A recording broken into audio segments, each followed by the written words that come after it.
Salut tout le monde, salut chers élèves. Soyez les bienvenus dans une nouvelle vidéo. Je suis de retour avec une nouvelle vidéo. Aujourd'hui, on va entamer une leçon et plutôt une sorte de récapitulation concernant la boîte à merveilles. La boîte à merveilles, ça fait partie bien sûr des œuvres ou des ouvrages programmés pour la première année du bac. Alors, on va commencer bien sûr par un plan général de cette récapitulation. Premièrement, on va faire une présentation générale de l'œuvre. Deuxièmement, on va voir les thématiques dominantes dans la boîte à merveilles. Troisièmement, le schéma narratif. Quatrièmement, résumé de chapitre. Et par la suite, c'est-à-dire enfin, la fiche ou une fiche de lecture. Alors, présentation générale. Cette présentation alors contient 4 points essentiels et qui sont bien sûr, premièrement, la définition de la littérature maghrébine.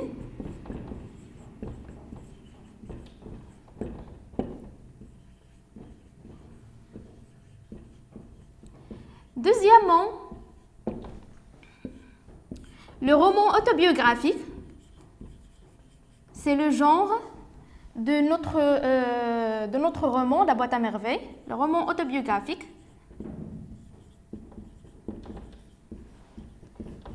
Troisièmement, la biographie de l'auteur.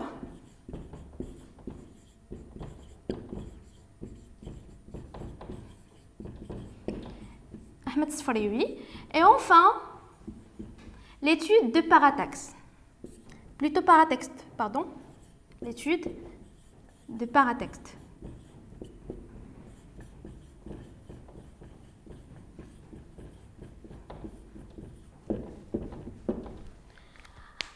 Alors, la littérature maghrébine. La littérature maghrébine, en général, c'est la littérature d'expression française dont les écrivains sont des maghrébins, c'est-à-dire des autochtones. On peut considérer cette littérature comme une conséquence de la colonisation, c'est-à-dire de la période coloniale. C'est une conséquence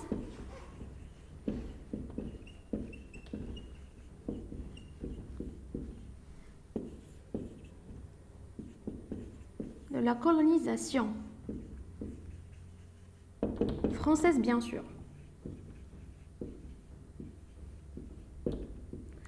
Alors, ce courant fait sa naissance vers les années 1940 et 1950 pendant la période coloniale, et spécialement dans les 3 pays du Maghreb, Maroc, Algérie et Tunisie.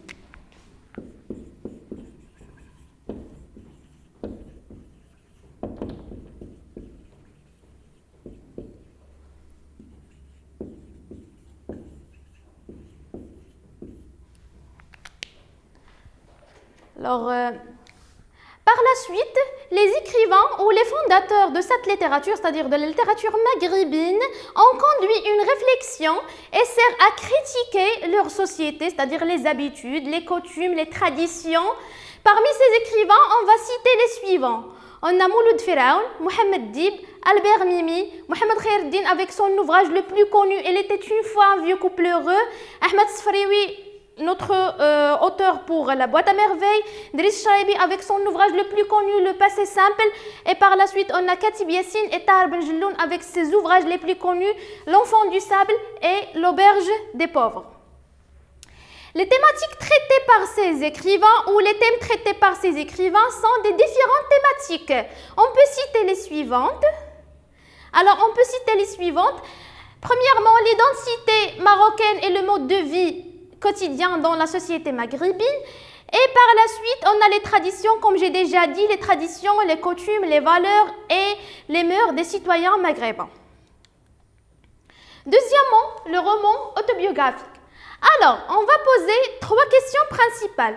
Premièrement, qu'est-ce qu'un roman? Deuxièmement, qu'est-ce qu'une autobiographie? Troisièmement, qu'est-ce qu'un roman autobiographique? Et quelle est la différence, bien sûr, entre l'autobiographie et le roman autobiographique? Voilà, on va bien sûr commencer par une définition du roman. Alors, le roman, en général, c'est un genre littéraire.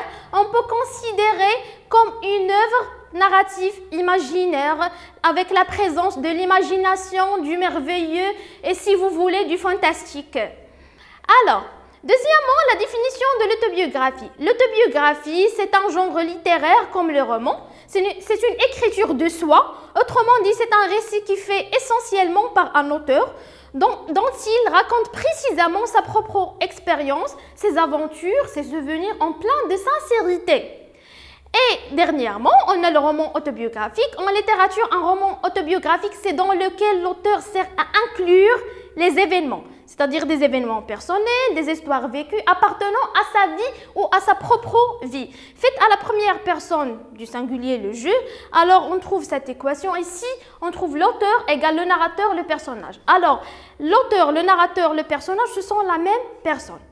Parmi les caractéristiques du roman autobiographique, on trouve la subjectivité. Alors, la subjectivité,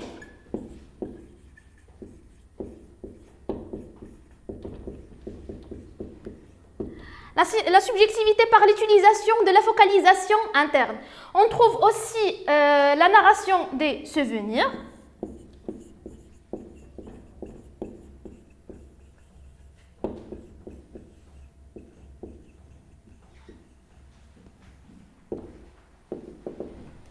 Et la présence de la première personne du singulier, le je. Alors, passons maintenant à la biographie de l'auteur, Ahmed Sfrioui. Alors, premièrement, sa date de naissance, en 1915. Le lieu de sa naissance, c'est à Fès. Sa date de décès, en 2004. Le lieu de son décès, c'est à Rabat. Ses fonctions et ses activités, c'est un fonctionnaire dans le ministère de la Culture et dans le ministère du Tourisme, et c'est un écrivain. Ses ouvrages célèbres, on trouve Le Chapelet d'ombre en 1949, La boîte à merveilles, notre roman d'études en 1954, La maison de servitude en 1973 et enfin Les Mendiants en 2003. Il y a d'autres, bien sûr, d'autres ouvrages. C'est bon? Alors, maintenant l'étude de paratexte.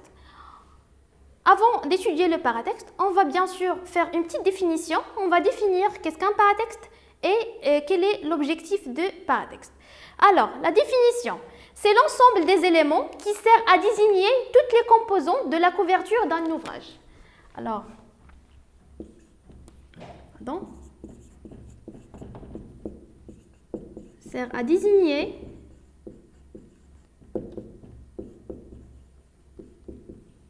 toutes les composantes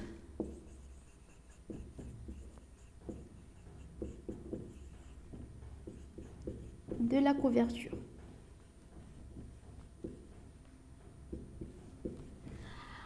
Alors, son objectif, il permet alors de donner une vision générale et une idée globale sur le contenu, bien sûr, de l'histoire.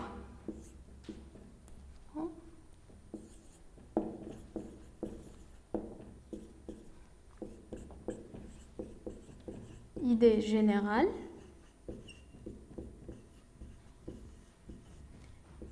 Et vision globale, bien sûr, sur le contenu de l'histoire.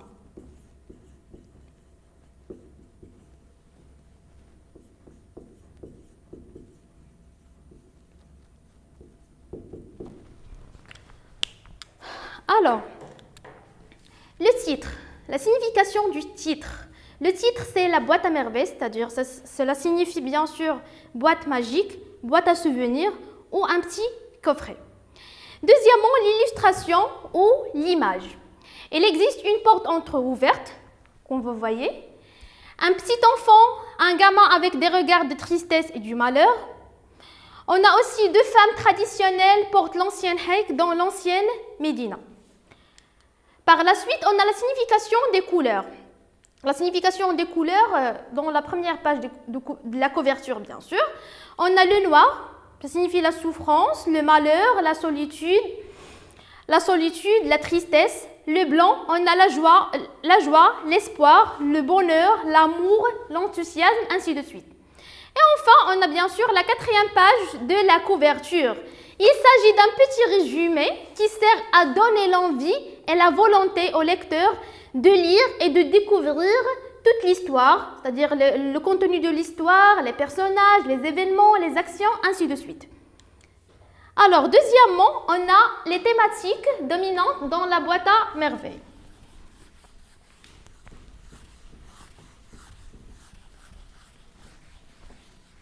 Alors, les thématiques dominantes, on va bien sûr commencer par la solitude, le sujet ou le thème de la solitude du petit enfant, Sidi Mohammed. Par la suite, on a la superstition.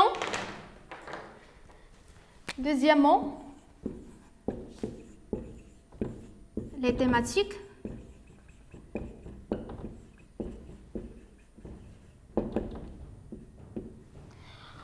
On a bien sûr la solitude de Sidi Mohammed, on a la superstition pour parler de Dar Chouafa, pour parler de Lalla Aïcha, ainsi de suite. La tradition, le sujet de la tradition et la modernité. On a aussi le sujet du bon voisinage pour parler de la solidarité entre les voisins. On a le sujet le plus principal, c'est l'importance de la famille. C'est un sujet important surtout pour le petit enfant, Sidi Mohammed, le narrateur. Et par la suite, on a la femme de l'ancienne époque et la femme d'aujourd'hui, la femme entre hier et aujourd'hui. Alors, voilà la solitude.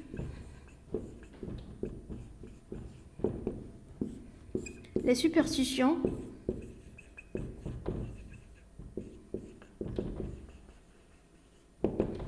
La famille.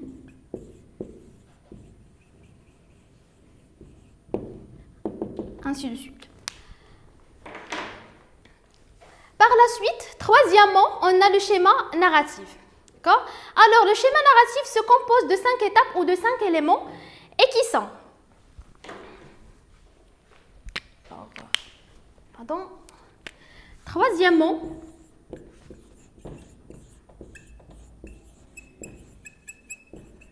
le schéma narratif. Alors, premièrement, on a la situation initiale, d'accord, l'état initial. Deuxièmement, on a l'élément déclencheur, ou plutôt l'élément perturbateur, qui vient bien sûr de perturber ou de casser la stabilité et l'équilibre de la situation initiale. Par la suite, on a les péripéties, c'est-à-dire les aventures des personnages, la dynamique de l'action. Par la suite, on a le dénouement. Quatrièmement, le dénouement, c'est-à-dire l'élément de résolution. Et à la fin, la situation ou l'état final. Alors, la situation initiale.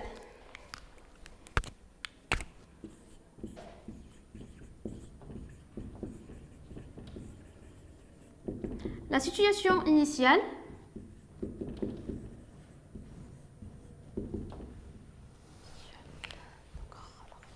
Alors, la situation initiale, c'est la vie heureuse du narrateur-personnage avec sa petite famille, c'est-à-dire avec ses parents.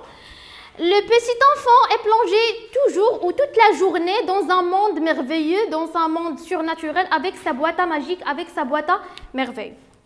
Alors, deuxièmement,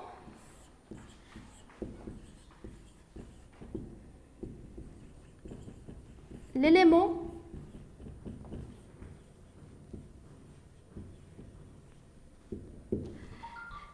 déclencheur.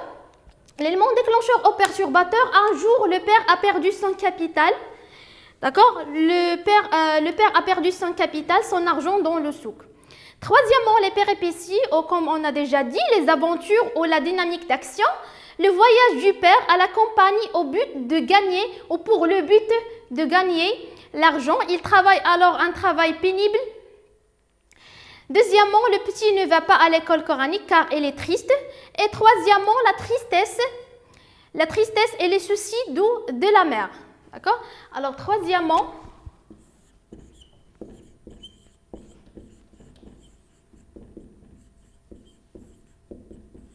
les péripéties. Par la suite, on a le dénouement ou l'élément de résolution, c'est le retour du père.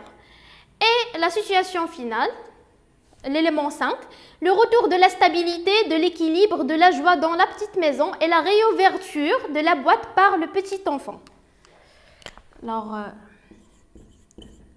le dénouement.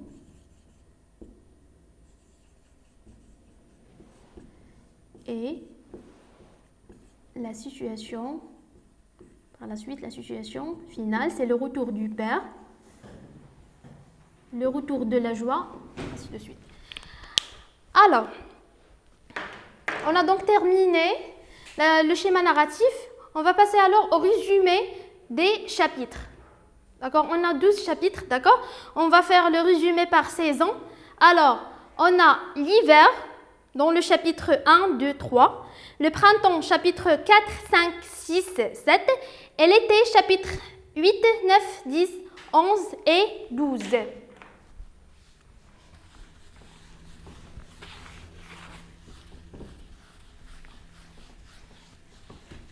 Alors voilà. 4 résumés des chapitres.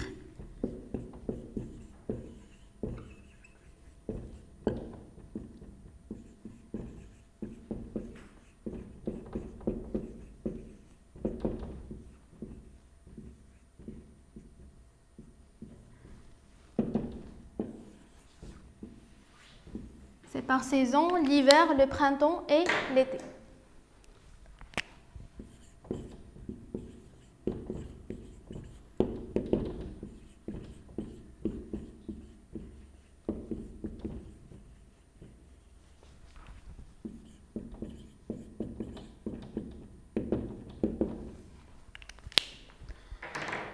On va commencer alors par l'hiver, saison d'hiver. Alors, le chapitre premier contient généralement la description de Dar Chouafa et de l'entourage, c'est-à-dire la vie, en général la vie quotidienne du petit enfant avec ses parents et sa famille. Le deuxième chapitre, parlant de la visite d'un sanctuaire, et par la suite on a le troisième chapitre dont l'auteur parle des mendiants et de leurs repas. D'accord? On va découvrir ici des nouveaux personnages. Alors on a Lalla Rahma et sa fille Zineb. Alors Lalla Rahma prépare ce repas après avoir retrouvé sa fille Zineb. Ça pour la saison d'hiver. Pour le printemps, dans le quatrième chapitre, le narrateur parle des ennemis, c'est-à-dire les soucis de Lalla Aïcha. Après cet événement, et dans le chapitre 5, Sfriwi parle de l'école coranique, c'est-à-dire parle de la vie personnelle du petit enfant Sidi Mohamed qui avait 6 ans dans l'école coranique. Ensuite, dans le chapitre 6, ce sont alors les préparatifs de la cérémonie, c'est-à-dire de la fête Omsid. C'est la fête de la Ashura dans le chapitre 7. Alors, on a ici,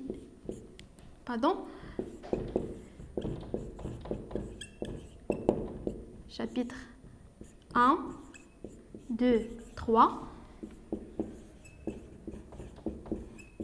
Ici, chapitre 4, 5, 6 et 7. Et par la suite, on a chapitre 8, 9, 10, 11 et 12. Alors, à la fin, on a la saison d'été. Dans le chapitre 8, la présence du malheur, c'est-à-dire les bijoux du malheur et de la tristesse, et le développement du petit enfant à l'école coranique.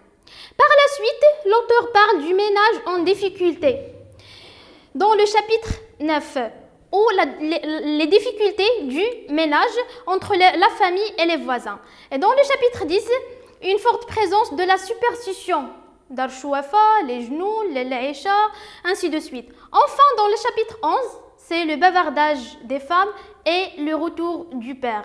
Et dans le chapitre 12, on a le retour de la joie, le retour du bonheur dans la petite famille, entre les voisins, entre les membres de la famille. Alors, enfin, on a une fiche de lecture, c'est comme une sorte de récapitulation, d'accord? D'accord. Alors, on a le titre du roman, c'est La boîte à merveilles, la date de parution, en 1954. On a l'auteur, c'est Ahmed Sfriwi, le genre, roman autobiographique. Le narrateur, c'est Sidi Mohamed qui avait 6 ans. Alors, 5. Fiche de lecture. comme une sorte de synthèse ou comme une sorte de récapitulation.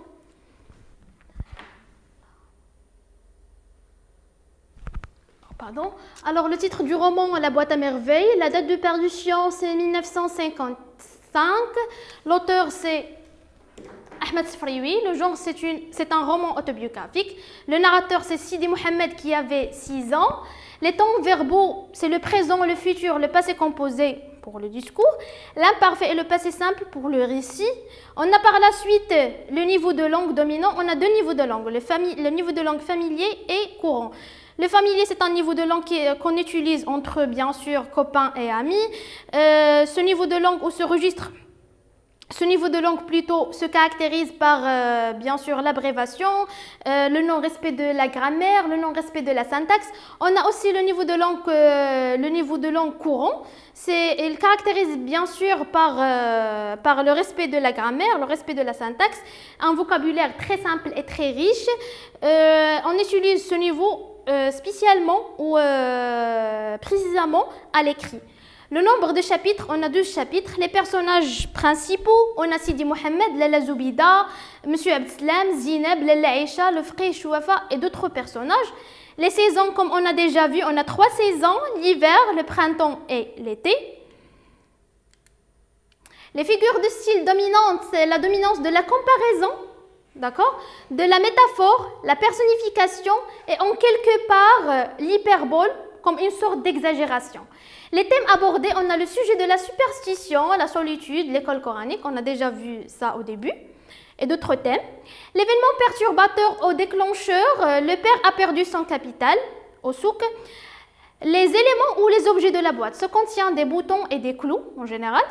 Le dénouement ou l'élément de résolution, on a le retour du père de Sidi Mohamed. Par la suite, on a les lieux fréquentés, on a Dar Chouafa, le souk des bijoux, le Msid, ainsi de suite. Les voisins, on a Lalla Rahma, Driss, Chouafa, Fatima. Les champs lexicaux, on a le champ lexical, la dominance du champ lexical du corps, le champ lexical du malheur, de la tristesse. Et par la suite, la situation finale, comme on a déjà vu, le retour du père, c'est-à-dire le retour de la joie, du bonheur, dans la petite maison de Sidi Mohamed. Et par la suite, on a la dominance du discours, on a une présence forte du discours direct. Alors, j'espère que c'était clair, c'était simple. Alors, à la prochaine vidéo, Inch'Allah. Restez chez vous. Au revoir.